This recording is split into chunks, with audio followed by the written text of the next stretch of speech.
Gente, minha gente, eu juro que o capítulo de ontem de Três Graças me deixou sem chão. Eu tô aqui ainda tentando processar tanta emoção, tanta reviravolta, tanto absurdo que a gente viu na telinha. Vocês não estão preparados para o que eu vou contar. Eu não tô preparada para contar, mas a gente precisa conversar sobre isso, porque a novela simplesmente escolheu a violência e a maldade. E eu sinto que estamos num ponto de não retorno, um ponto que os roteiristas foram com tudo, sem medo de chocar, sem medo de mexer com as nossas emoções mais profundas. Peguem o café, peguem o chá, sentem-se confortavelmente, porque hoje a Ana Volpe vai entregar tudo que rolou e tudo que ainda vai rolar nessa trama que tá virando a nossa cabeça do avesso. Olha, o episódio de ontem, dia 17 de março, começou de um jeito que já me deu um nó no estômago, com a Gerluce perdendo a cabeça com o Joaquim. Gente, a raiva dela era palpável, dava pra sentir a frustração, a injustiça borbulhando em cada poro daquela mulher. Era uma fúria tão visceral, tão sem filtro, que a Viviane precisou entrar em cena para conter a amiga, sabe? E a Viviane, coitada, tentando apaziguar os ânimos, mas a gente via no olhar dela uma mistura de preocupação genuína pela Gerluce e um certo desespero por estar no meio daquele furacão, tentando manter a sanidade num ambiente que já estava à beira do colapso. Aquele momento, com a Gerluce gritando, os olhos marejados de indignação e a Viviane segurando-a, foi um espelho perfeito do caos que se instalou na vida delas. Uma vida que de repente virou de cabeça para baixo, cheia de acusações, medos e incertezas. Eu fiquei com o coração na mão, gente. Juro que sim. E como se não bastasse essa explosão de sentimentos, a delegada Marisa, com aquele ar sério e inabalável dela, trouxe uma notícia que caiu como uma bomba no colo do Ferretti. Ela revelou que tinha encontrado umas fotos no celular da Viviane. Fotos que mostravam o Joaquim e o Misael, pasmem, ao lado da escultura das Três Graças. Gente, o choque do Ferretti foi visível. A máscara de falso moralista dele quase caiu ali mesmo, na frente da delegada. O rosto dele, que antes exibia uma arrogância disfarçada de seriedade, se contraiu em uma mistura de surpresa e puro terror. Aquelas fotos não eram só evidências, eram um tiro certeiro no coração de todo o esquema. Uma prova irrefutável de que o Misael, que ele tanto protegia e manipulava, estava envolvido até o pescoço. E o Joaquim, que ele desprezava, também. A Marisa, com a voz calma, mas com um olhar que não deixava dúvidas, estava ali, desvendando uma parte crucial do mistério. E o Ferretti sabia que a corda estava apertando cada vez mais no pescoço dele. A gente via o suor frio escorrendo pela testa dele, sabe? A tensão era quase sufocante. Nos bastidores dessa trama de intrigas, a Arminda, que a gente sabe que não tem limites, tentou convencer a Marisa a fazer uma coisa absurda: plantar uma prova falsa contra a Gerluce. Gente, eu fui checar nos bastidores e me disseram que a cena foi gravada várias vezes, porque a atriz que faz a Arminda queria passar a intensidade do desespero dela, da falta de escrúpulos. A Arminda, com aquela voz de víbora, tentando seduzir a delegada para o lado sombrio, para sujar as mãos dela em um plano tão baixo. Mas a Marisa, que é uma mulher íntegra, com a bússola moral intacta, recusou categoricamente. Ela não entrou no esquema, e o olhar dela para Arminda foi de puro desprezo, de quem enxerga a alma podre da pessoa à sua frente. A Arminda recuou, mas a gente via que a mente dela já estava fervilhando com outros planos, ainda mais perigosos, ainda mais sombrios. Ela não aceita um não como resposta, e isso é o que a torna tão perigosa.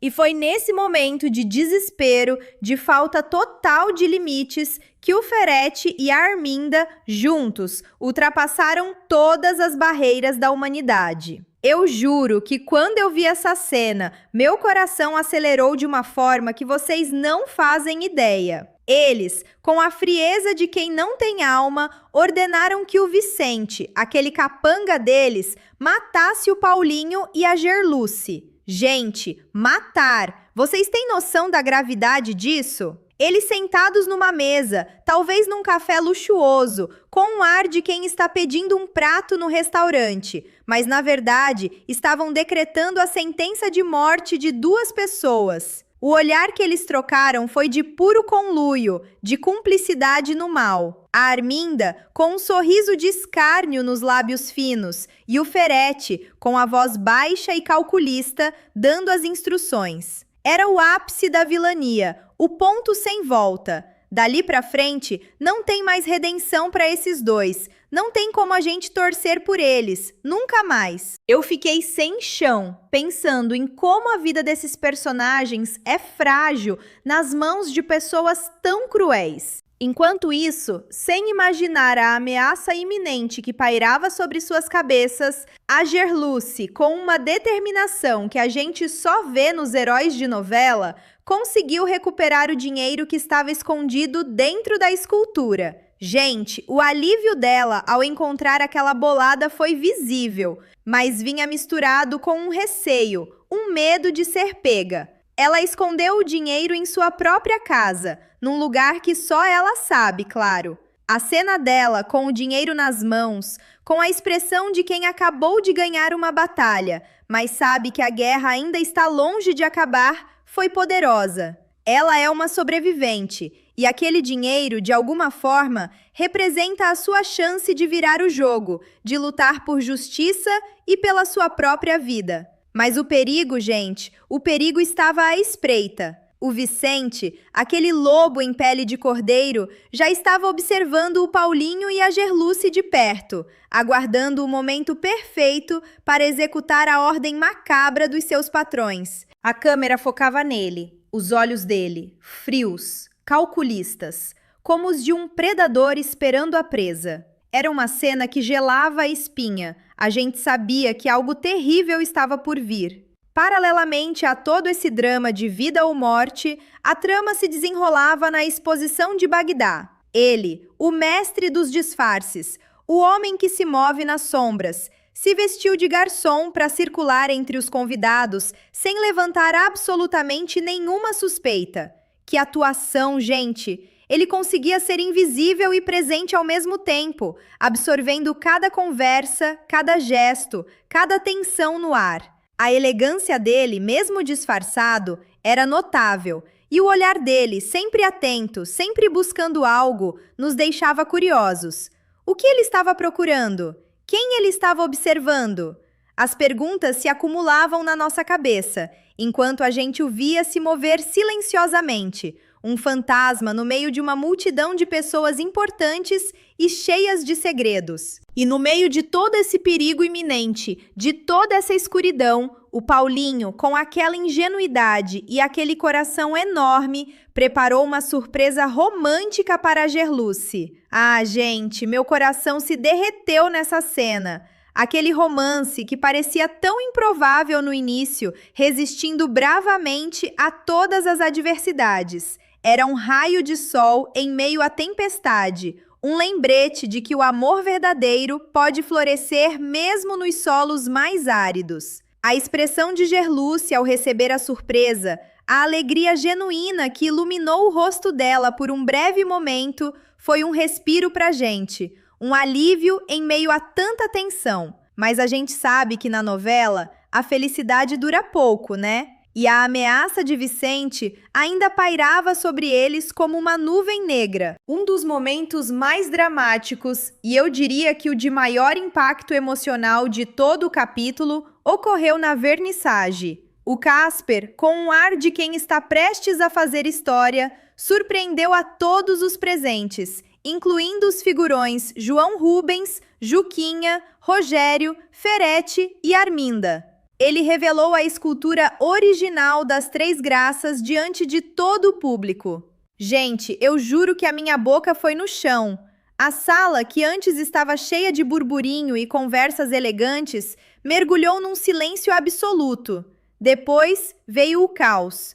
Os murmúrios, os cochichos, os olhares de choque, de incredulidade. Ferete e Arminda, os rostos pálidos, as expressões de puro terror, sabendo que o castelo de areia deles estava desmoronando na frente de todos. A ousadia de Casper, a maestria com que ele orquestrou tudo, foi de tirar o fôlego.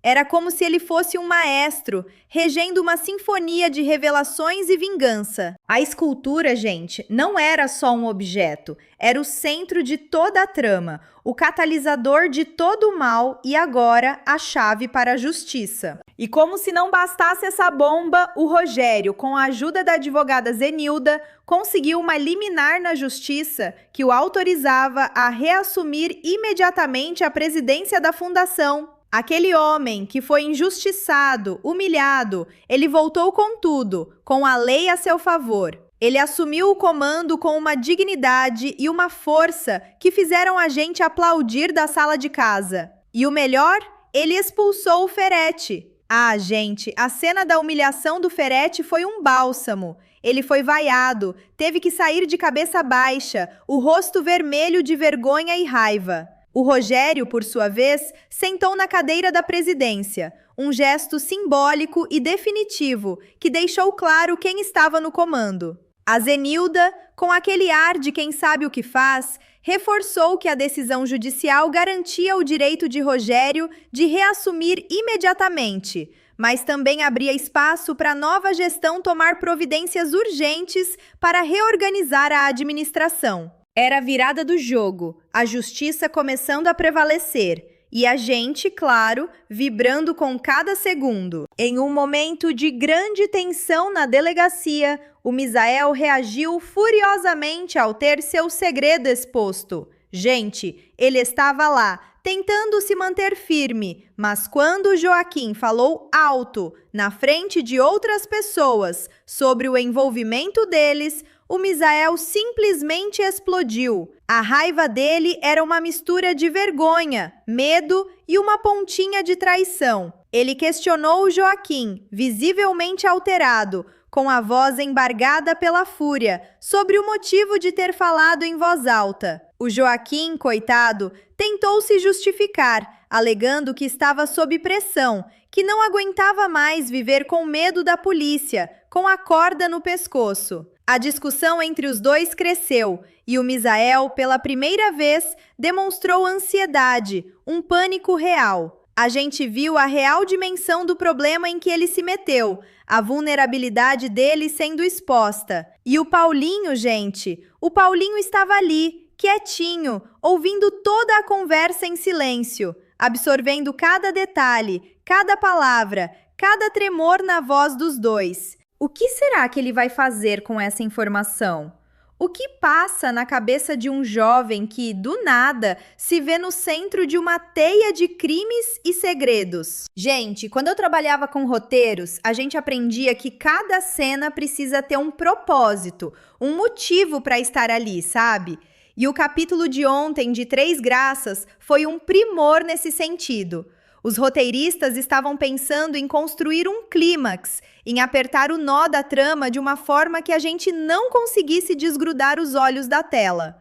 A intenção narrativa era clara: expor os vilões, dar uma chance de virada para os mocinhos e, acima de tudo, mostrar as consequências das escolhas de cada um. A revelação da escultura pelo Casper, por exemplo, não foi só um momento uau. Foi a personificação da vingança, a materialização de toda a verdade que estava escondida. É como se a própria estátua tivesse um poder de purificação, de forçar a verdade a vir à tona, mesmo que a fórceps. Os roteiristas queriam chocar, sim, mas também queriam mostrar que a justiça, mesmo que demore, chega. E o simbolismo, minha gente! Ah, o simbolismo estava em cada canto. As cores, por exemplo. Vocês repararam na paleta de cores da vernissage? Enquanto os vilões, como Ferete e Arminda, estavam em tons mais escuros, quase sombrios, o Rogério, ao reassumir a presidência, usava um terno mais claro, quase um branco gelo, simbolizando a pureza de suas intenções, a luz que ele trazia de volta à fundação. Era um contraste visual que gritava a diferença entre o bem e o mal, entre a corrupção e a integridade. As roupas de Bagdá, o disfarce de garçom, não eram apenas um truque narrativo. Eram a representação da invisibilidade do observador, da forma como o poder pode ser manipulado nas sombras e de como a verdade pode ser descoberta por quem menos se espera. Ele se fundia ao ambiente, se tornava parte da tapeçaria da cena, mas seus olhos eram os de um falcão, captando tudo. E os cenários, gente! A delegacia, com sua austeridade e suas paredes frias, era o palco perfeito para a explosão de Misael. Aquele ambiente já impõe uma pressão, e a fragilidade dele se tornou ainda mais evidente ali. Já a opulência da vernissage, com suas obras de arte, seus convidados elegantes e seus brindes de champanhe, contrastava de forma brutal com o caos que a revelação da escultura original provocou. Era como se a beleza estivesse sendo confrontada pela feiura da verdade, pela podridão que se escondia por trás de tanto luxo. A própria escultura das Três Graças, que deveria ser um símbolo de beleza e harmonia, virou um MacGuffin, um objeto que move toda a trama, mas que também encarna a ganância, o crime e a busca desesperada por poder. Ela não é só uma estátua, ela é a alma da novela, o coração pulsante de todo o mistério. É o que eu sempre digo. Quando eu trabalhava com roteiros, a gente buscava esses elementos que pudessem ter múltiplas camadas de significado, que falassem por si só. E o arco dos personagens, gente, que coisa linda de se ver! Ou terrível no caso dos vilões. Ferrete e Arminda, por exemplo, tiveram o seu ponto de não retorno. Ao ordenar a morte de Paulinho e Gerluce, eles se transformaram em vilões irredimíveis. Não há mais caminho de volta para eles. É o que a gente chama de escalada da maldade no roteiro. Eles começaram com pequenas falcatruas, depois roubos e agora assassinato. É a personificação do mal absoluto e os roteiristas foram corajosos em levá-los a esse extremo. A queda deles na vernissage, a humilhação pública, foi o primeiro passo de uma jornada que, eu aposto, vai terminar de forma trágica para eles. Por outro lado, a Gerluce, ela está no seu arco de heroína. De uma mulher que se sentia perseguida e injustiçada, ela se transformou em alguém que luta, que recupera o que é seu, que defende seu amor.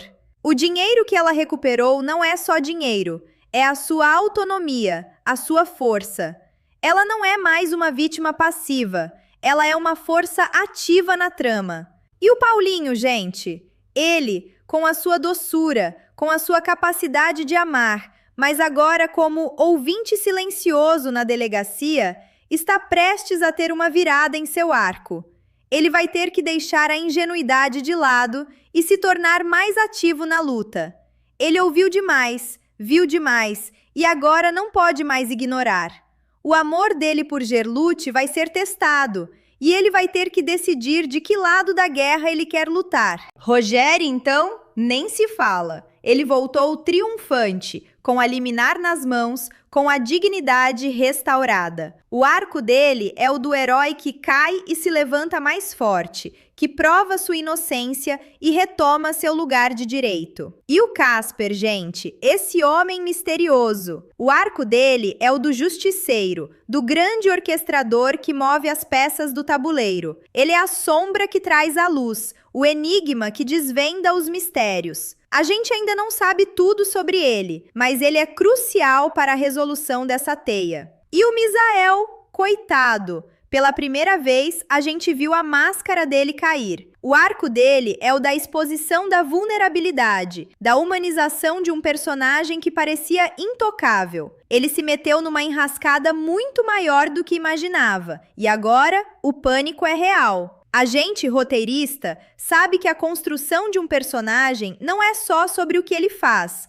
mas sobre o que ele sente. E o Misael sentiu o chão fugir sob os pés. Gente, eu juro pra vocês, os rumores dos bastidores estão fervendo. Me chegou que o que vimos ontem foi só a pontinha do iceberg, viu? Sobre o Vicente, o Paulinho e a Gerluce, a especulação é que o ataque vai acontecer sim, mas não como Ferete e Arminda esperam. Circula nos bastidores que o Paulinho, que agora sabe de detalhes cruciais sobre o Misael e o Joaquim, pode usar essa informação para se proteger e, principalmente, proteger a Gerluce.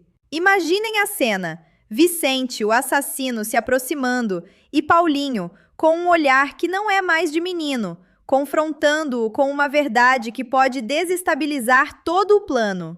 Ou talvez, e essa é uma teoria que me deixou arrepiada, o próprio Joaquim, movido pela culpa ou pelo medo da exposição, pode intervir para salvar Paulinho e Gerluce. Ou ainda, o dinheiro que Gerluce recuperou pode ser usado como uma isca ou uma moeda de troca em um momento de desespero. As apostas são de que essa cena será de tirar o fôlego, com uma reviravolta que ninguém espera. E o Casper, gente? E a escultura? Ah, essa é a parte que me deixa mais ansiosa. Me chegou que Casper não é quem a gente pensa, viu? Tem uma história por trás dele que vai explodir. Uma conexão com a fundação e com o roubo original que remonta a anos, talvez até a uma geração anterior. Alguns dizem que ele pode ser um herdeiro legítimo ou alguém que foi prejudicado diretamente pelo Ferete e pelo esquema anos atrás e que agora voltou para se vingar de forma grandiosa.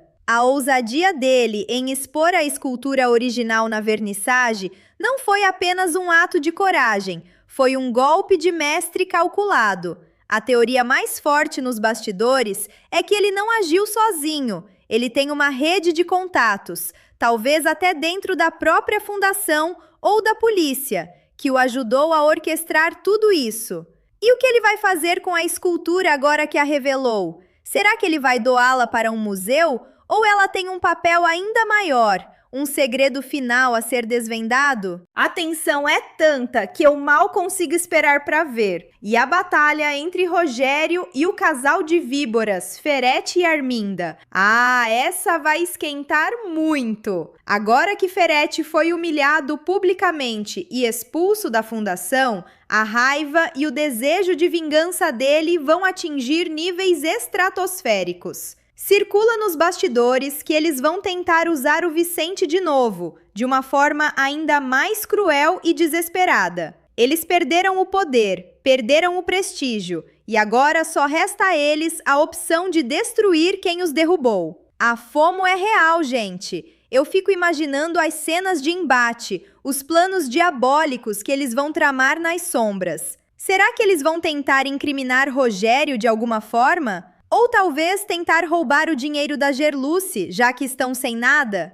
As apostas são que a novela vai mostrar até onde a maldade humana pode chegar quando a pessoa se sente encurralada. E o Misael, o Joaquim e o Paulinho, gente? Essa tríade me tira o sono. Paulinho ouviu tudo, absorveu cada palavra da conversa tensa entre Misael e Joaquim. A teoria que mais me agrada e que faz todo sentido para o arco do Paulinho é que ele vai usar essa informação. Ele não vai ficar calado. Ele pode confrontar Misael ou talvez procurar a delegada Marisa. Ou, ainda mais dramático, ele pode usar essa informação para chantagear Misael e Joaquim a fim de proteger Gerluce, caso o ataque de Vicente realmente aconteça. A ansiedade é tão grande que eu já tô roendo as unhas. O que vem por aí, minha gente, é uma teia de chantagens, ameaças e alianças improváveis. Misael, exposto e vulnerável, pode se tornar uma peça-chave para desvendar os crimes de Ferete e Arminda. Mas a que preço? E Joaquim, que está no limite, será que ele vai se redimir ou vai afundar ainda mais no pântano do crime? E a Viviane, gente? E a delegada Marisa? Me chegou que as fotos no celular da Viviane não são o fim da história. Tem testemunha nova chegando para botar ainda mais fogo nesse parquinho. Será que é alguém ligado ao Amintas? Ou é a própria Arminda cavando a própria cova de vez? Deixa a sua teoria maravilhosa aqui nos comentários, porque as melhores a gente cita no próximo vídeo.